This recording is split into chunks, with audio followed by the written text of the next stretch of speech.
विद्यार्थियों नमस्कार। मैं भगवान सिंह मीना, सहाचार्य संस्कृत। विद्यार्थियों, हम भारतीय संस्कृति के 16 संस्कारों का अध्ययन कर रहे हैं। उनमें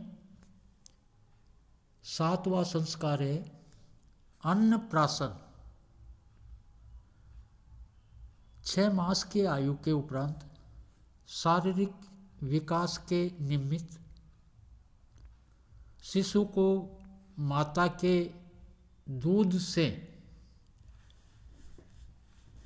की अपेक्षा अन्य भोजन की अपेक्षा होती थी। इस निमित्त 6ठे मास अन्नप्राशन का विधान किया गया था। सुश्रुत ने लिखा है, सणा मासस चैन म अन्नम प्राये ए लघु हितम चे।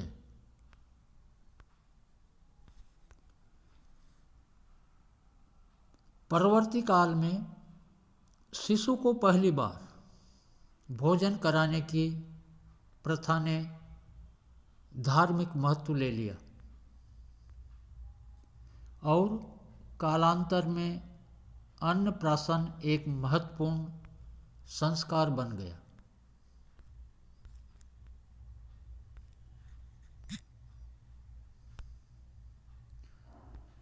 डॉक्टर राजबली पांडे लिखते हैं, अन्नप्राशन संस्कार को उसका कर्म कांडीय आवरण सूत्र काल में प्राप्त हुआ। सूत्रों में संस्कार के काल, भोजन के प्रकार तथा उच्चारण किए जाने वाले मंत्रों का विधान किया गया है। उत्तरकालीन स्मृतियाँ एवं पुराण उक्त नियमों में कतिपय परिवर्तन कर देते हैं, जबकि पद्धतियाँ उसी कर्मकांड का अनुसरण करती है।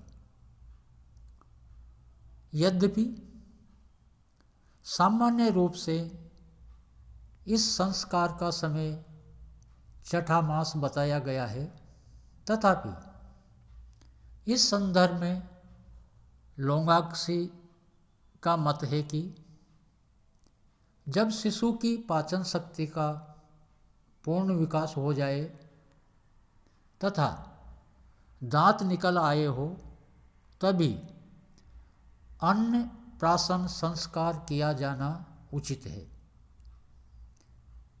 क्योंकि दांत ही शिशु में ठोस अन्न ग्रहण की क्षमता के विकसित होने की सूचना देते हैं। इस संस्कार की कर्तव्यता में बालकों के लिए सम तथा बालिकाओं के लिए विषम मास विहित थे। इस संस्कार में शिशु को प्रथम बार जो भोजन दिया जाता था वह मधु, घी अथवा भात हो सकता था, जैसा कि मार्कंडेय पुराण में निर्दिष्ट है। मध्वा जे कन कोपतम प्रासयेत्युपाये संतुतम। बालक को अन्न ग्रास देते समय पिता भूभूर्सव का उच्चारण करता था और अन्न देवता को प्रणाम करता था। अन्नप्राशन संस्कार के दिन यज्ञ भोज अर्थात क्षीर आदि तैयार कर सर्वप्रथम वाग देवता को पुनश्च उजर को आहुति प्रदान की जाती थी। तदुपरांत पिता शिशु की समस्त इंद्रियों की पुष्टि एवं तुष्टि के निमित्त प्रार्थना करता था। उसके पश्चात पिता बालक को यज्ञ भोज्य का शेषांश मौनपूर्वक हंत शब्द का उच्चारण करते हुए पृथक पृथक खिलाता था। बाद में ब्राह्मण भोजन एवं दक्षिणा के उपरांत इस संस्कार को संपन्न हुआ समझा जाता था। डॉक्टर राजबली पांडे इस संस्कार की महत्ता पर प्रकाश डालते हुए लिखते हैं, अन्नप्राशन संस्कार का महत्व यह था कि शिशु को उचित समय पर स्तन्य अर्थात दुग्धपान से पृथक कर दिया जाता था। शिशु को पिता की स्वेच्छाचारिता पर नहीं छोड़ा गया था, क्योंकि इससे शिशु की पाचन क्षमता पर ध्यान दिए बिना अति भोजन से उसके शारीरिक विकास में बाधा पहुंच सकती थी। शिशु और माता दोनों को हित के लिए इस संस्कार द्वारा सामयिक चेतावनी दे दी जाती थी। भारतीय संस्कृति में 8वां संस्कार है चूड़ाकर्म। चूड़ाकर्म का तात्पर्य केश छेदन से है।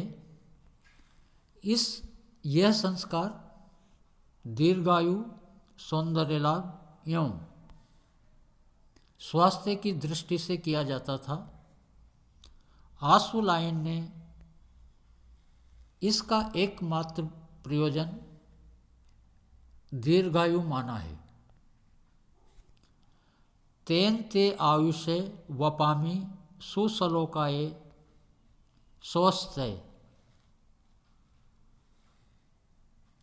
वीर मित्रोदय में उल्लिखित वशिष्ठ के मतानुसार चूड़ाकरण से दीर्घायु प्राप्त होती है तथा न करने पर आयु का ह्रास होता है। अतः प्रत्येक दशा में इस संस्कार को किया जाना चाहिए। पाश्चात्य विद्वानों की यह अवधारणा है कि इस संस्कार का मूल प्रयोजन बलि था। केश काटकर किसी देवता को अर्पित कर दिए जाते थे। आज भले ही कुछ अंशों में यह स्वरूप विद्यमान हो, तथापि वैदिक अवधारणा में ऐसा कुछ नहीं था।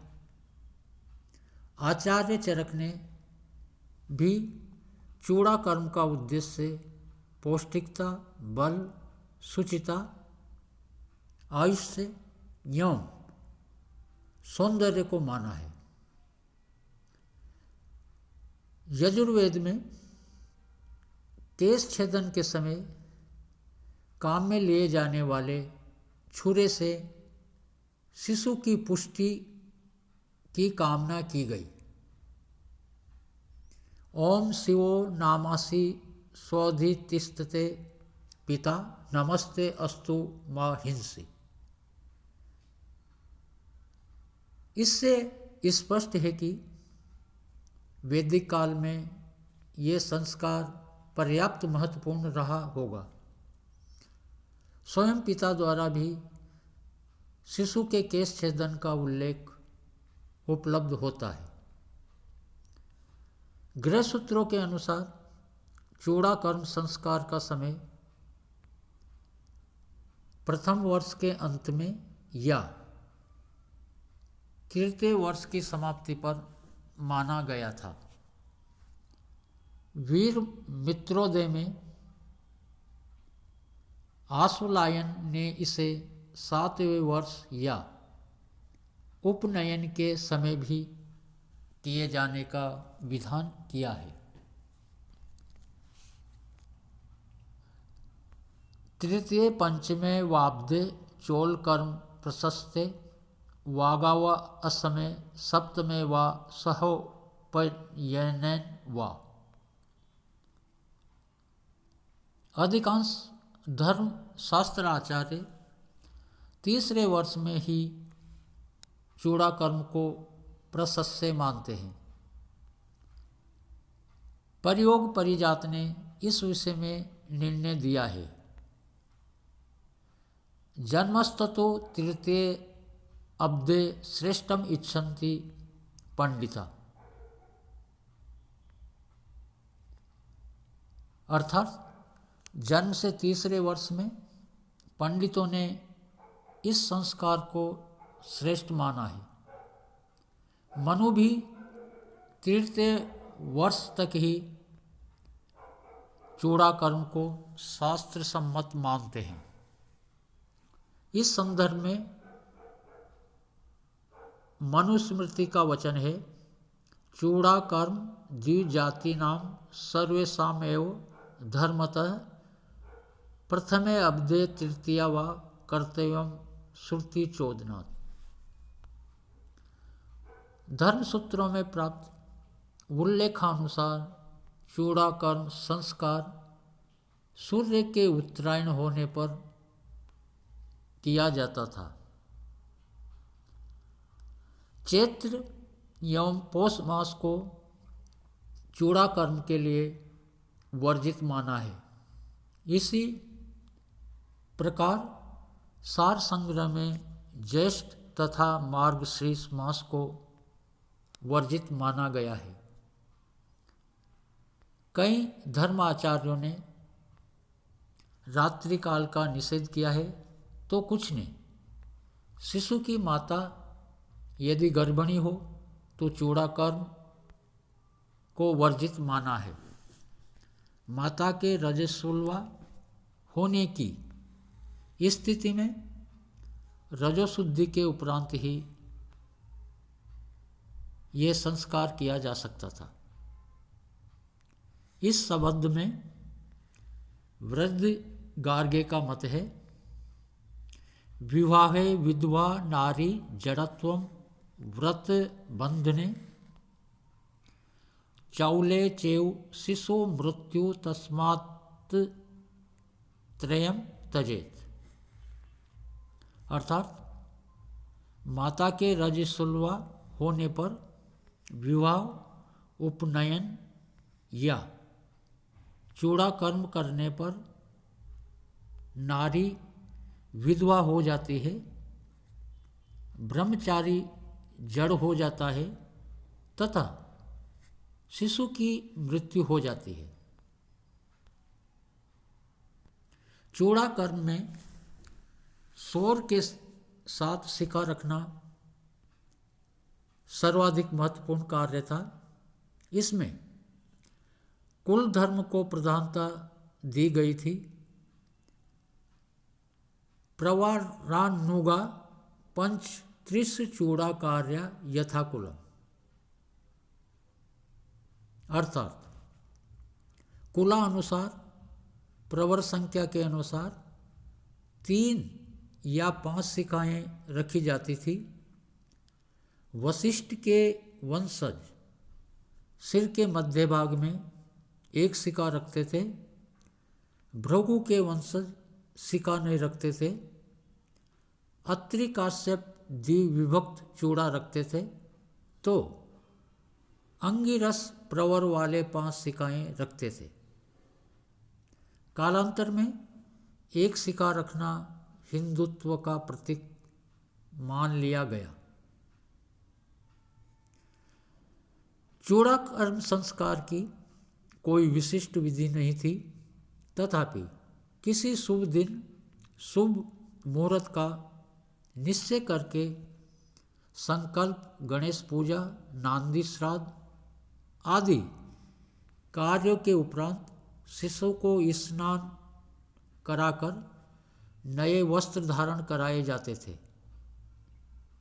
पुनः पिता यज्ञ अग्नि को प्रज्वलित करता था तथा यज्ञ अग्नि के पश्चिम में शिशु की माता शिशु को गोद में लेकर बैठती थी। पिता आज्याहुति प्रदान करता था तथा यज्ञ शेष भोजन के उपरांत उष्ण जल को शीतल जल में छोड़ता था। फिर उसमें घी या दही का कुछ भाग डाला जाता था। उस जल से शिशु के सिर को धोता था। सिर धोने के उपरांत सिर के ऊपर 3 कुशा अंकुर रखे जाते थे और तदुपरांत विहित वैदिक मंत्र का 3 बार उच्चारण कर केश छेदन किया जाता था। कटे हुए केशों को यज्ञाग्नि के उत्तर की ओर रखे गोमय पिंड पर डाल दिया जाता था।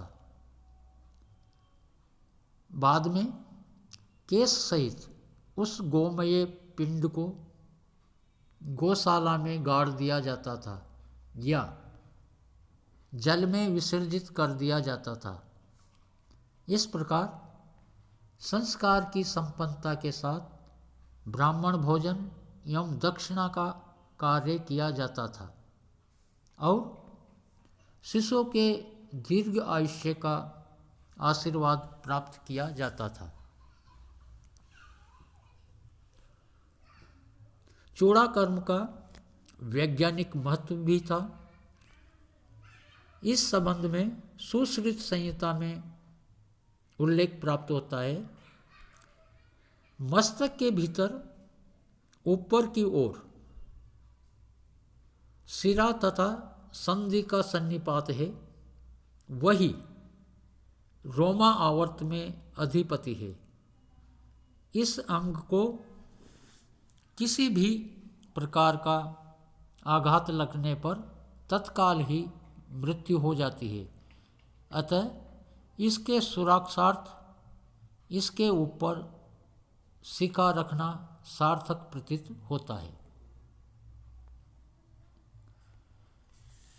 नवा संस्कार है कर्णवेद संस्कार।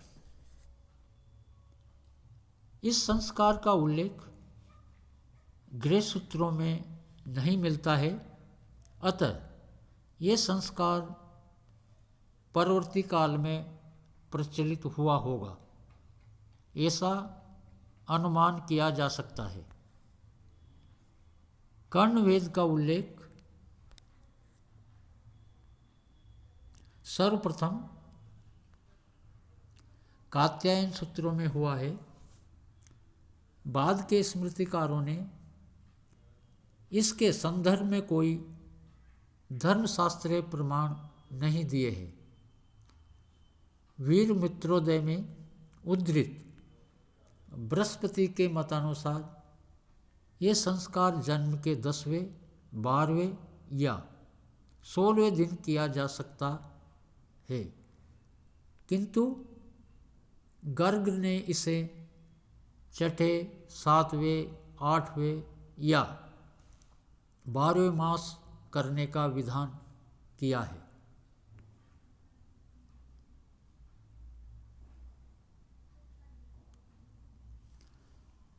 शिशु के दांत निकलने से पूर्व, जबकि शिशु माता की गोद में ही खेलता हो, उसका कर्णवेद संस्कार किया जाना चाहिए। कात्यायन सूत्र में कर्णवेद संस्कार के लिए 3रे या 5वें वर्ष का विधान किया गया है, अतः इसे ही सर्वाधिक प्रमाणिक मानते हुए इस संस्कार को चूड़ा कर्म के उपरांत गिना गया है। सुश्रुत ने भी सूत्र स्थान में कर्णवेद के लिए छठे या सातवें वर्ष को प्राथमिकता दी है। कर्णवेद संस्कार भी पिता द्वारा किया जाता था, ऐसा कात्यायन का मत है। बाद के आचार्यों में श्रीपति ने शौचिक द्वारा कर्णवेद का उल्लेख किया है। जिस सूची से कर्णवेद किया जाता था वह सोने, चांदी या तांबे की हो सकती थी। वर्णभेद के अनुसार भी सूची का विधान प्राप्त होता है। राजपूत अर्थात क्षत्रिय के लिए सोने की, वैश्य व द्विज के लिए चांदी की तथा क्षुद्र के लिए लोहों की सूची काम में ली जाए। इस सूची का प्रमाण मध्यम अर्थात 8 अंगुल का हो। कर्णवेद संस्कार की विधि साधारण स्थिति किसी भी शुभ दिन शुभ मुहूर्त में मध्याह्न से पूर्व दिनार्ध भाग में शिशु को पूर्वाभिमुख बैठाया जाता था तथा कुल देवता की पूजा व नांदी श्राद्ध के उपरांत भद्रम करणे भी शृणुयाम देवा मंत्र के उच्चारण के साथ पहले दायां कर्ण तथा बाद में बायां कर्ण छेदा जाता था। कर्ण छेदन के बाद रुई के धागे या वर्तिका से कर्ण के छिद्र स्थान पर तेल छोड़ा जाता था। विष्णु धर्मोत्तर पुराण के अनुसार कन्या का कर्णवेद करते समय पहले बायां कान छेदा जाता था तथा बाद में दायां कान। सुश्रुत ने कर्णवेद के लिए शुक्ल पक्ष को प्रशस्त माना है। इस संस्कार के संपन्न होने पर ब्राह्मणों, ज्योतिषियों तथा वेद्यों को दक्षिणा दी जाती थी। ब्राह्मण भोजन का भी विधान मिलता है। स्त्रियों, मित्रों एवं संबंधियों का भी सत्कार किया जाता था। सुश्रुत ने कर्णवेद के वैज्ञानिक महत्व को इस प्रकार प्रतिपादित किया है।